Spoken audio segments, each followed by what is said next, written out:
text 1 and we'll also cover text 2.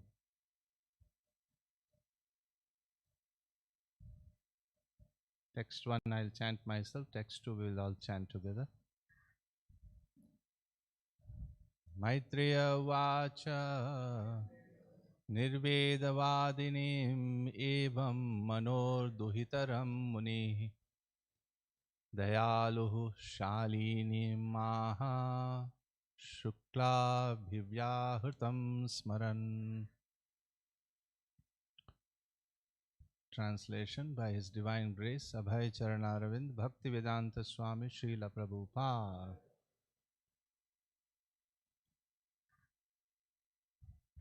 Recalling the words of Lord Vishnu, the merciful sage Kardama replied as follows to Swayambhu Manu's praiseworthy daughter Devahuti, who was speaking words full of renunciation. Text 2. Please repeat. Rishirvacha Makhido Rajaputri Tham Makhido Rajaputri Tham Atmanam Pratya Anindite Atmanam Pratya Anindite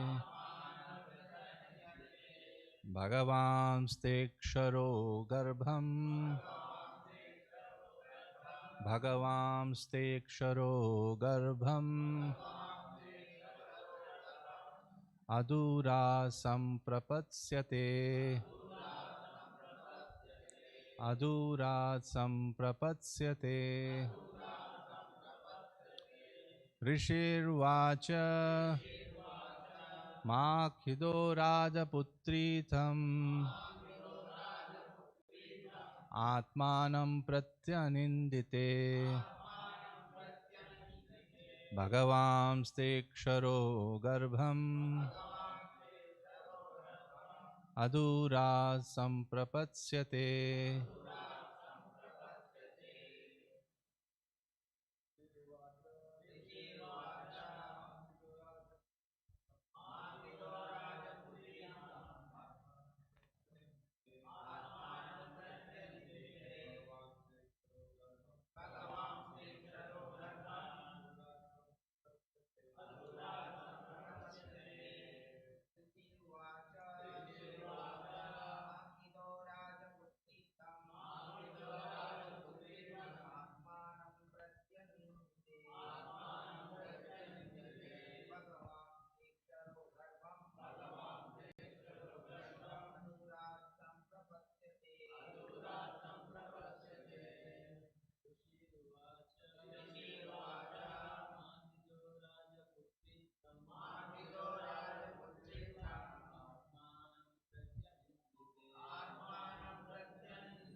Rishi Vacha. The sage said, Makhida, do not be disappointed.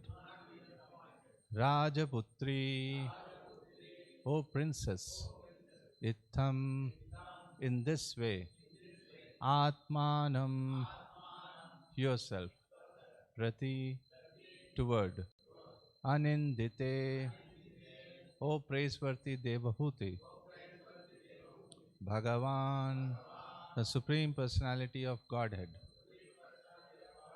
Te, your, Aksharaha, infallible, Garbham, womb, Adurad, without delay, Samprapatshyate, will enter. Translation and purport by His Divine Grace Abhay Charanaravind Bhaktivedanta Swami Srila Prabhupada. Translation. The sage said, do not be disappointed with yourself, O princess. You are actually praiseworthy. The infallible Supreme Personality of Godhead will shortly enter your womb as your son. Please repeat the translation. The sage said, "Do not be disappointed with yourself, O princess. You are actually praiseworthy. The infallible Supreme Personality of Godhead will shortly enter your womb as your son." Purport by Srila Prabhupada. Kardava Muni encouraged his wife not to be sorry, thinking herself unfortunate, because the Supreme Personality of Godhead, by his incarnation, was going to come from her body. Thus ends the Bhakti Vedanta purport. Om Ajnanatimirandasya Jnananjana Shalakaya Chakshurunmilitam Yena Tasmai Shri Gurave Namaha. Nama Om Vishnupadaya Krishna Preshtaya Bhutale Srimate Bhakti Vedanta Swaminiti Namine. Namaste Saraswate Deve Gauravani Pracharine Nirvishesha Shunyavadi Paschatya Deshatarine. Jai Shri Krishna Chaitanya Prabhu Nityananda Shri Advaita Gadadhara Shivasadi Gaura Bhakta Vrinda. Hare Krishna Krishna Krishna Hare Hare, Hare Rama Rama Rama Hare Hare. Maitreya Vacha Nirvedavadinim Evam Manorduhitaram Muni Dayaluhu Shalini Maha Shukla Bhibhyahutam Smaran.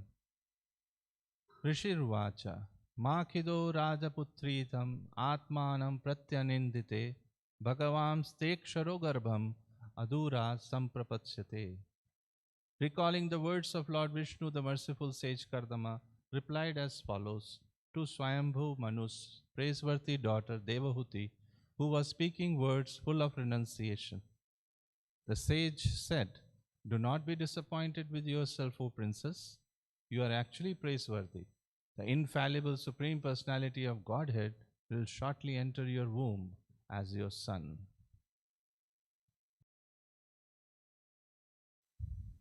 Hare Krishna.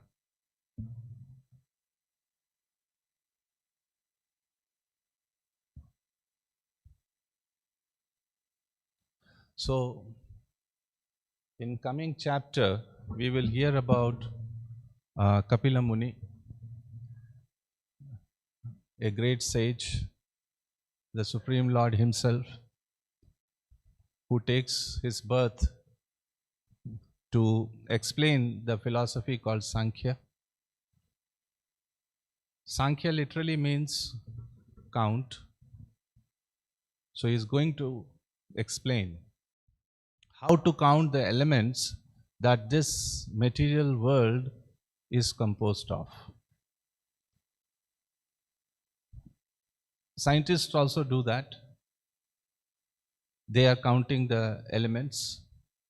But there is a specific purpose in Kapila Muni's enumeration of number of elements within the material world. And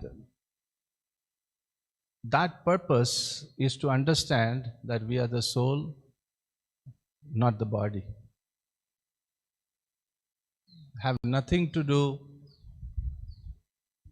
with any of these elements. But yet the soul is completely entangled in the elements of the material world. We say that we are not the body. We say we are not the world. But we are so completely entangled within the material world, with its material elements, that practically we cannot even discern that we are different from it.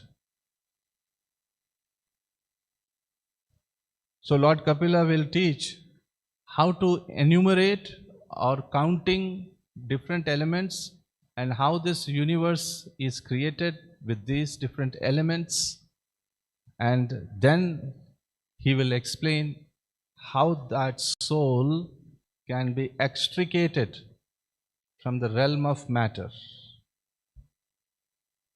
and what is the benefit of being taken from the realm of matter. He's going to explain all this in coming chapters. Of breaking the soul's identification with matter, what is the benefit?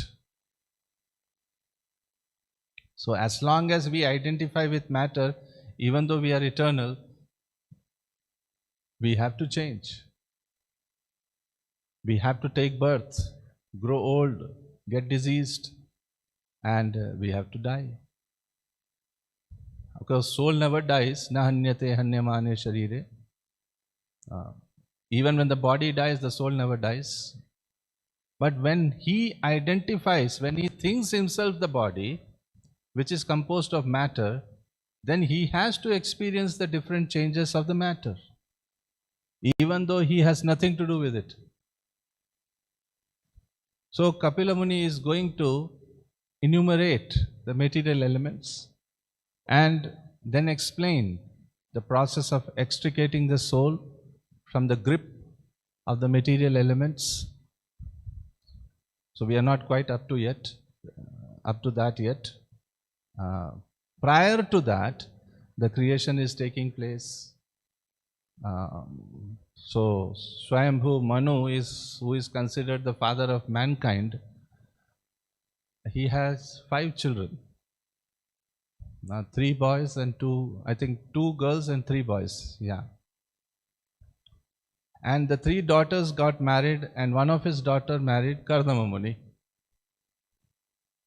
And Kapila, the great sage, the Lord himself, who comes as a great sage to explain the Sankhya philosophy, is the son of Kardama Muni and Devavati. He is known as Kapila, the son of Devavati. That's how he is introduced in Bhagavatam. Kapila, the son of Devavati. So Kardama Muni is son of Lord Brahma. Lord Brahma instructs Kardama Muni to help in the expansion of the population of the universe. And so, before Kardama Muni begins to engage, he doesn't want to do it whimsically, because he knows that if we act according to our own mind, we may get some positive results, but always it would be mixed. And so it's very good point over here that if we want to be successful in our endeavors, we want to know how Krishna wants us to act. That's a key point here. And then if we take our consciousness and also want what Krishna wants, then we will be successful. So Kardama Muni decided, before he would get married, he decided that he would meditate. And he would get such focused in his meditation that he would have darshan of Lord Narayana. So he began to meditate. Expert in yoga. Yoginam api sarvesham. So he focused his mind on the Lord, and not after 1 year, 100 years, not even 1,000 years. After 10,000 years of extremely deep meditation, the Lord actually appeared before him and said, "What do you want?" So Kardama Muni felt somewhat foolish. Lord can grant anything and everything. So why ask for something tiny and insignificant? But yet Kardama Muni has a service to do. What is that? To populate the universe. And he has a desire. And that desire was to get married.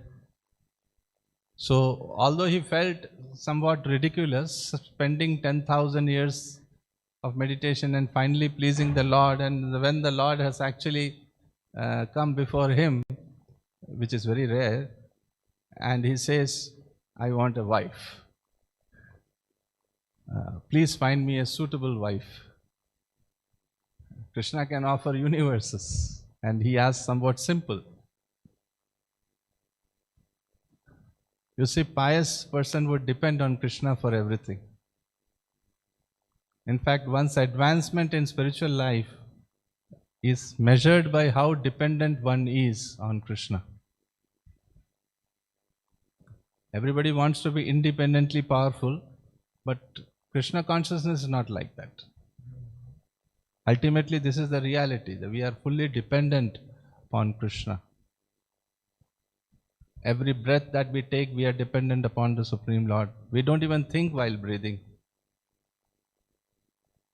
So if we are consciously depending upon Krishna, then we advance. So Kardama Muni, even though he felt foolish after asking such a benediction, and the Supreme Lord benedicted him. And actually Kardama Muni, his desire was not selfish, his mood was to serve Lord Brahma and ultimately to serve Krishna. And so Lord said to Kardama Muni that in some days, very soon, a suitable wife will be brought to you by Swayambhu Manu. It's already been arranged. And that means Krishna already has a plan for Kardama Muni, and Krishna has already a plan for all of us as well. And yet we have to go through the process of depending on Krishna. Pray sincerely to serve him, and we find out ultimately what his plan was all along. So the Lord disappeared, and the Lord said something wonderful, that the girl you will marry is very beautiful, and her name is Devahuti, daughter of Swayambhu Manu. And as a result of your marriage, I myself will come as your son.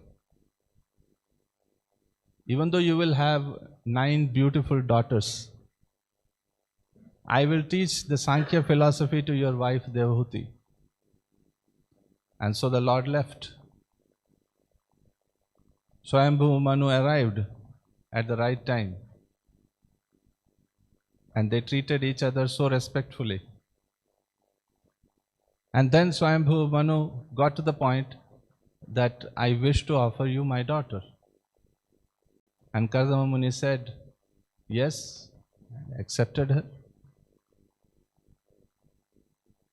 Devahuti, though the daughter of the king, she took up a very simple forest life of a sage, living austerely.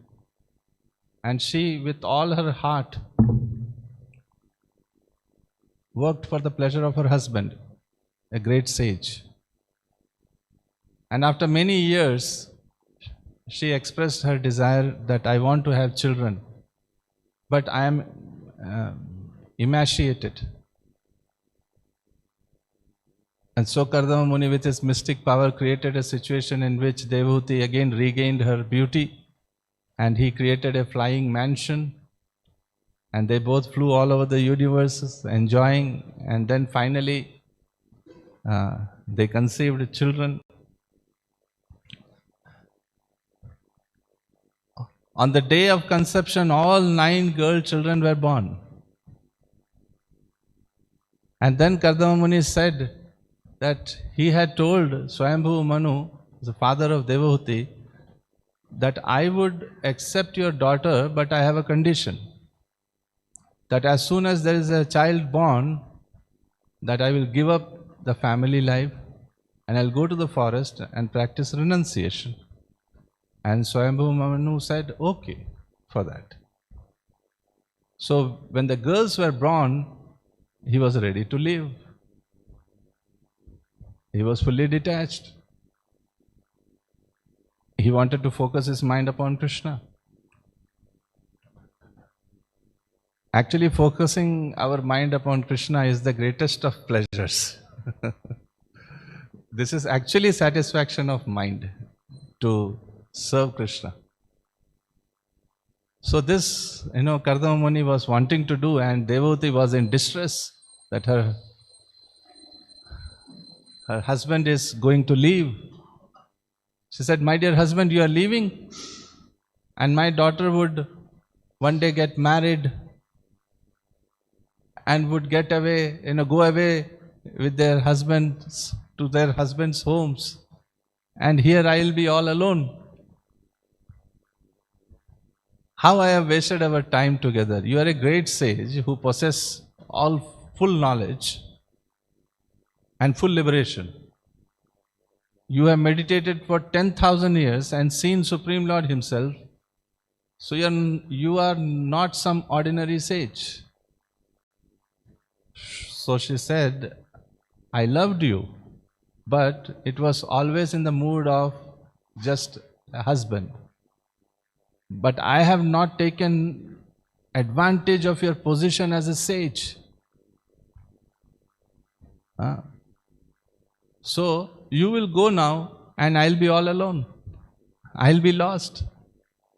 So she begged Kardama Muni to give her fearlessness, to give her liberation. So here it is mentioned in this chapter. In this new chapter, that Maitreya Muni, who is narrating this whole pastime, told Mahatma Vidura that Kardama Muni remembered what the Lord has told him. So recalling the word of Lord Vishnu, that I will come myself as your son, and he will instruct Devahuti on the Sankhya philosophy and Brahman. So remembering that, Kardama Muni is saying here, don't worry, everything will be all right. Don't be disappointed with yourself, O princess. You are actually praiseworthy. The infallible Supreme Personality of Godhead will shortly enter your womb as your son, as Kapila Muni.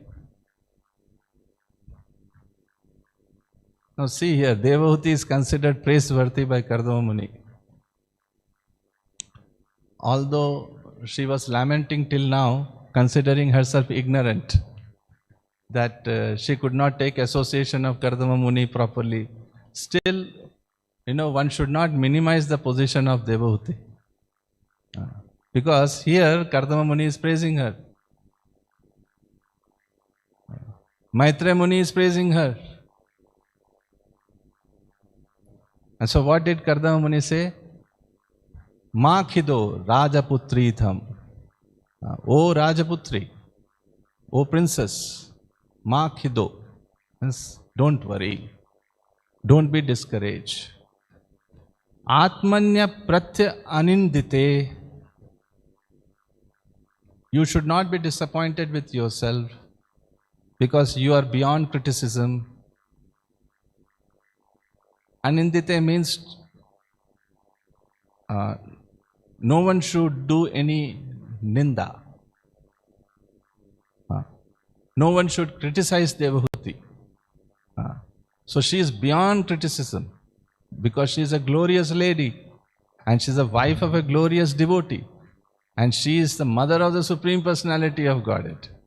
Bhagavam steksharo garbham. Very soon the Supreme Lord will enter your womb. Adurat samprapatshyate. Without further delay. So whenever someone approaches us in a very disappointed or dejected mood, one should be reassuring such person and encourage them with pleasant words. Just like here it is happening. So one way of encouraging is, when someone is depressed, try to remind him of some positive experiences. So Kardama Muni started enumerating all the glories. Don't consider yourself unfortunate. You are praiseworthy.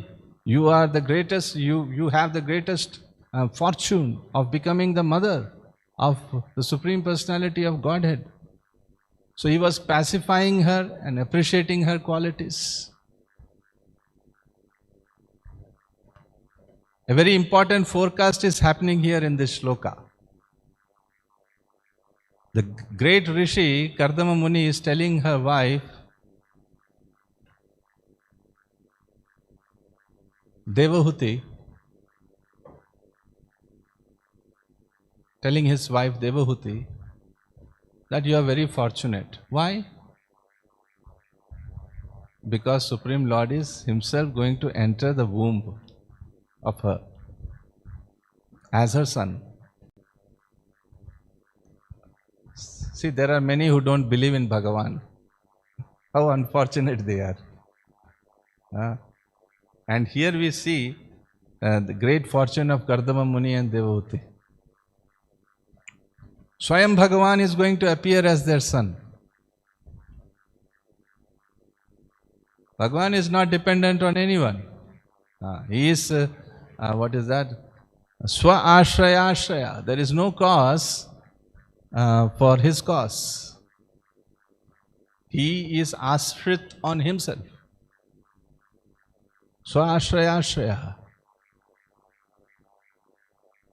In fact, Bhagavan is the father and mother of everyone. Everyone comes from Bhagavan. As Bhagavad-gita, Pitaham Asya Jagato Mata Dhata Pitamaha. I am the father of this universe, the mother, the support, and the grandsire. I am everything. Aham Sarvasya Prabhu. Both spiritual world and material world comes from me, Arjuna. So one who knows about this fact, he would begin to worship me with bhakti. So if everything is coming from God, and if he is the father and mother of everyone, so how is it possible that Kardama Muni and Devahuti is going to become his father?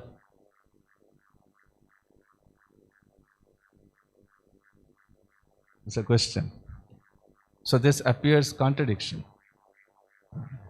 So here we should focus on two very important words at this point. First word is Tattva, and the second is Leela. According to Tattva, Bhagavan is the father of everyone and the source of everything. But in Leela, Bhagavan becomes the son of somebody.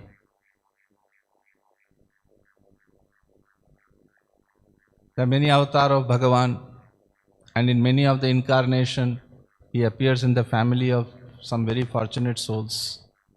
You have heard about that, as their son. This is the Leela. This way he wants to experience Vatsalya Ras. Because Bhagavan is Rasika Shekhar. He is the topmost enjoyer of all rasa. And when he appears in certain species of life, he acts according to that species. He will talk and live in such a manner as if it appears like in ordinary person's actions. So when Bhagavan appeared as Matsya, he remains Bhagavan. But like how a fish lives in water, he also remains in that way. It's called Leela Avatar. When he reappeared as Narsimha, then he roars as lion.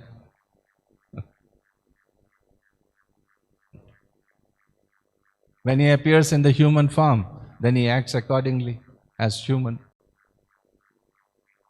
Although he is not like an ordinary human, he always remains Bhagavan.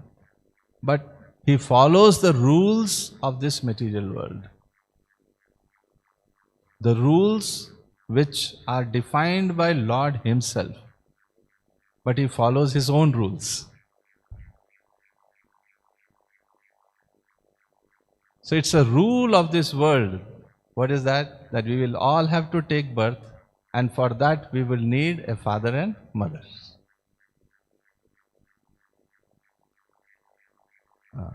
From their womb we take birth. So, Supreme Lord, who is Ajanma, who is considered unborn, still he takes birth in a regular way because he is appearing in this world. So, Maharani Kunti says, it's great astonishment, Vidambanam, that you don't take birth, you are unborn. Janma karma cha vishwatman ajasya kartur atmanaha. You are unborn, still you take birth. There is no reason for you to do karma, but still you do work. Nirshishu, yadhushu. Sometimes you appear in human society, sometimes you appear in rishi family, sometimes in the family of species who live in water or even other species. Tad adhyanta vidanbanam. It's very surprising and astonishing. So, this way the Supreme Lord imitates the conditioned souls in this world, in which every yoni he takes birth, he behaves according to that, and now here he is going to appear in the human society, in the society of rishis. So this is the two reasons why Bhagavan accepts father and mother.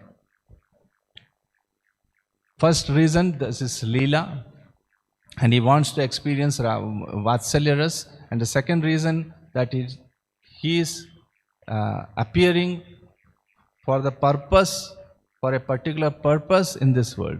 And so, he follows the rules of this world. And still, there is a big difference between our appearance and Supreme Lord's appearance.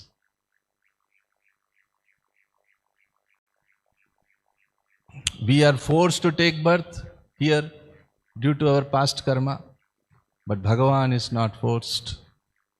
He appears with his own sweet will. His birth is his Leela. Our birth is not Leela. And therefore, Krishna says in Bhagavad-gita 4th chapter, Janma karma cha me divyam. The birth and activity is divya. And in Mukunda Mala Stotra, Maharaj Kulashekara gives a very beautiful instruction. I want to read that. Very beautiful instruction about Lord Krishna. Glorifying Krishna, he says, Jayati Jayati Devo Devaki Nandano Swa. Jayati Jayati Krishno Vrishni Vamsa Pradipaha.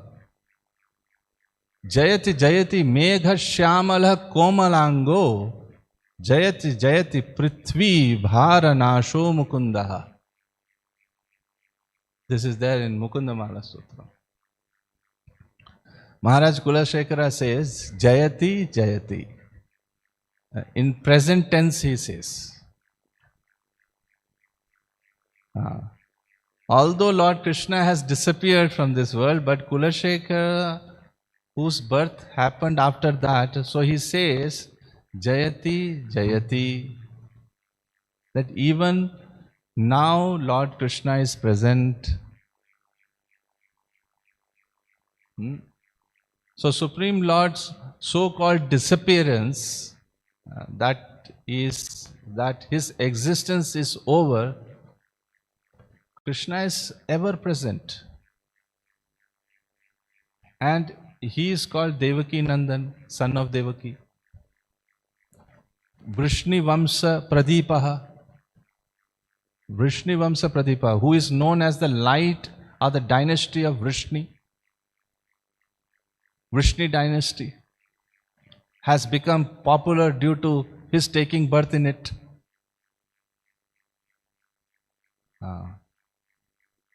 If a famous person takes birth in a family, that family gets glorified as a reason. Megha Shyamala means he's saying all glories to the Supreme Personality of Godhead, whose bodily luster is that like of a new cloud, and whose body is as soft as a lotus flower. Prithvi Bhara Nasho. All glories to the Supreme Personality of God and Mukunda, who appeared on this planet to deliver the world from the burdens of demons. And who can offer liberation to everyone. So Kulashekara, when he says Jayati Jayati Deva Devo Devaki Nandana, so Krishna is considered as the son of Devaki. Is it not? Prabhupada says in one place that Krishna being the son of Devaki in the same manner as the rising of the sun from the east. So is the eastern direction the cause of sun's appearance? No. Sunrise may happen from east, but is there no existence of Surya before rising from the east? Is east direction the cause of birth of sun daily morning? No. Sun only rises from eastern horizon, but Surya was there before that. Sun was there before that. And it will remain after sunset as well in the west. So it may appear to us from east, and we may say sun is coming from east, as if the cause of the sun is east. But factually, Surya is there, fixed in his place. Similarly, we may say that Devaki, mother of Krishna, who can be the mother and father who is unborn? So, these are all his Leela. These are all his Leela. There's one more beautiful shloka which appears in the last chapter, the 10th canto of Srimad-Bhagavatam, where Shukadeva Goswami says, and I'll quote, it's almost similar to the one which Maharaj Kulashekara says, but it's a very important shloka. He says, Jayati Jananivasho Devaki Janmavado Yaduvara Parishat Swair Dorbhir Asyan Adharmam Sthirachara Vrijinna Gna Susmita Sri Mukhena Vrajapura Vanitanam Vardhayam Kama Devam. It's 1090-48 verse. So Shukadeva Goswami in this shloka narrates many important points. First he uses the word Jayati, like Maharaj Kulashekar used. It again is in present tense, not in the past tense. Even now Lord Krishna is present. Shukadeva Goswami is consoling the readers of the Srimad-Bhagavatam that the Lord is eternally present in this world, in his holy abode, in his name, and in the glorification, in the recitation of his glories, he is always present. So, Jananivaso. Acha, Krishna's name is also Jananivas. It means that he resides among common man as if he is also a common man. So he is called Jananivas. But even though he resides among common or ordinary man, we should never consider him as an ordinary man. It may appear that he is taking birth. He is eating like humans. He is talking like human. So, we shouldn't therefore think he is an ordinary human being. Another meaning of Jananivas is that he is the ashraya or the resort of all living entities. That's also another meaning of Jananivas. That is Sri Krishna. So Devaki Janmavado. So there is a vichar. Shukadev Goswami is saying. A vichar or a tark among people that Lord who is Jananivas, who is the ashraya of all living entities, such a person takes birth from Devaki. So Prabhupada explains there that Devaki Janmavado has two meanings, he says. One meaning is that it is not true, that earlier Lord Krishna is Nirakar or Brahma Jyoti, and now when he is appearing, then he takes some form. It's not true. He has become Sakar from Nirakar suddenly. That's not true. Lord Krishna is the same form. He is the same absolute truth. He is a divine personality, and he has a Satchidananda body. Even though he takes birth from a womb of a mother, still he remains the all-pervading Paramatma. He remains that, who resides in everyone's heart. Another meaning that Prabhupada gives to Devaki Janmavado, he says, especially the devotees of Krishna and followers of Sri Chaitanya Mahaprabhu, they consider, now this is interesting, the second meaning which Prabhupada gives. He said, they consider Krishna is the son of Yashoda.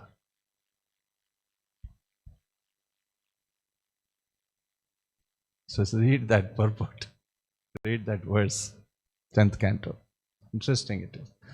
Devaki, though is the birth-giving mother, but the actual joy of motherhood, of experiencing the childhood pastimes of Lord Krishna, was done by Yashoda and Nanda in Vrindavan. The joy Mother Devaki couldn't experience, nor Vasudev could experience, the Balya Leela of Krishna. So those who are in the mood of Vrindavan, for them, Krishna is the son of Yashoda. Period. Don't want to hear anything else. In another place, according to the commentaries of Acharya, they say, Mother Yashoda experienced and rejoiced the Balya Leela of Krishna. That's not the only reason why she is the mother. Now here comes another anecdote. That's not the only reason why she is considered as the mother. She is the mother of Krishna. She is the mother of Krishna because she actually gave birth to Krishna. Acharyas have commented like that. She actually gave birth to Krishna. So it is said, and it's very confidential information, that when Lord Krishna was born from the womb of Mother Devaki, he took birth in the four-handed form. When Devaki saw that form of Lord Narayana, she developed fear. And she prayed that please don't manifest your Bhagavan, Rupa. No, please be in the form of an ordinary child. And then Lord Krishna was carried to the house of Mother Yashoda. And then, at the same time, Mother Yashoda gave birth to two children. First was Swayam Lord Krishna, and another was Yogamaya. Yogamaya was instructed by Lord Krishna that she should take birth in the womb of Yashoda. And when Vasudeva would bring me to that place, then you will go to Mathura. And I will remain in Gokul. So when Vasudeva reached the house of Nanda, due to the influence of Yogamaya, he could not see Mother Yashoda given birth to Lord Krishna already. The Shyama Sundara of two-handed form. He saw the girl who was Yogamaya. And so it is said that Krishna, he had brought from Mathura, he placed him there with Yashoda and took the child Yogamaya and reached Mathura. And now, this two Krishna, who was with Mother Yashoda, they became one. And so when Mother Yashoda woke up, she saw her son Krishna. When she had given birth, she fell unconscious. And therefore didn't realize that there was a daughter also born to her. She was in deep sleep. And when she woke up, she saw a beautiful baby Krishna. So this was also mentioned, that Yashoda is also mother of Krishna. Now let's consider this very important point. We were discussing about Rasa and Leela, and then we discussed about Tattva. Tattva is, Krishna is unborn, Ajanma. Nobody can be his father and mother. In fact, Krishna is the father and mother of everyone. But from the Leela point of view, some fortunate soul is given the opportunity to become his father and mother. So now, tell me, what is the definition of truth? What is truth? Truth is everlasting. Right? It doesn't get destroyed. There is no start or end. So when this Leela is going on since Anadikal and would continue till Anantakal, then even this Leela can be considered as truth and Tattva. So we can see this as Tattva, that in eternal abode, Vrindavan, Mother Yashoda is also the mother of Krishna. Nanda is also the father of Krishna. And in the divine Mathura planet, Devaki and Vasudeva eternally remains as father and mother of Krishna. So these are extraordinary topics. The more we hear about such topics and think about it, then we would feel ecstatic divine joy. So we should absorb such knowledge. Material knowledge is for dal roti. In North we say dal roti. That is what is material knowledge. To the extent that is needed to live in this world, we gain material knowledge. Atma Gyan, then I am not this body. I am a soul. Even this is important Gyan. But when we read and hear Srimad-Bhagavatam Gyan, then we relish happiness in our heart. So if we regularly, as a rule, if we study this divine Bhagavad Granth, just imagine how blissful, happy we would become if we study it regularly with great faith. So Shukadev Goswami says, Jayati Jayati Jananivaso Devaki Janmavado. And then he says, Yaduvara Parishat Swair Dorbhir Asyan Adharmam. Supreme Lord is served by the members of the Yadu dynasty or the cowherd men of Vrindavan, all of whom are constant associates of the Supreme Lord. And also he is the guide of the Yadu dynasty, and swear with his Dorbhir means mighty arms. Asyan, he kills. Who does he kill? Asyan Adharmam.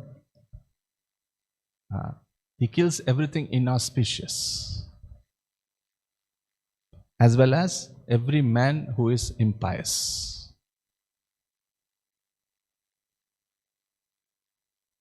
Then Shukadev Goswami says, Sthirachara Vijigna Gna. Sthirachara Vrijina Gna, he says. Susmita Sri Mukhena. There are two kinds of living entities. One which moves, like man, birds, beasts and all. And another that doesn't move, like the trees. Sthirachara. So Lord Krishna, by his presence, he destroys all things inauspicious for all living entities, moving and inert. This is what Shukadev Goswami is saying. And Susmita Sri Mukhena, his blissful smiling face is very attractive. Lord's face is so beautiful, and it further enhances when he smiles. Vrajapura Vanitanam Vardhayam Kamadevam. Vrajapura means Vrindavan. Vraja Bhumi is called as Vrajapuram also. Vanitanam. Vanita means woman. Woman of Vraja. Who are women of Vraja? Who are they? The gopis. So the gopis Vardhanam, he increases their Kama Devan, means loving desires. He increases it. His blissful smiling face, always what it does, it increases the loving desires of the gopis of Vrindavana. And this way, Krishna increases their love and bhakti towards him. This is what Shukadev Goswami is narrating in that beautiful verse. So in the same manner, we all should walk in the footsteps of Vrajavasis, and we continue to think of Krishna, hear his Krishna Katha, discuss about Krishna with each other, spend time chanting the holy name, spend time in his devotional service.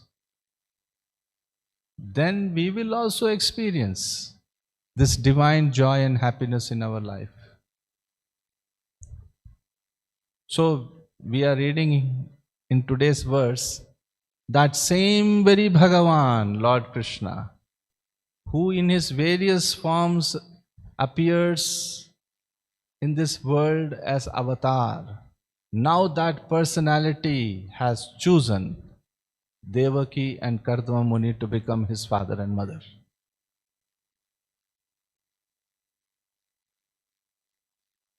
Lord will not be choosing some ordinary people.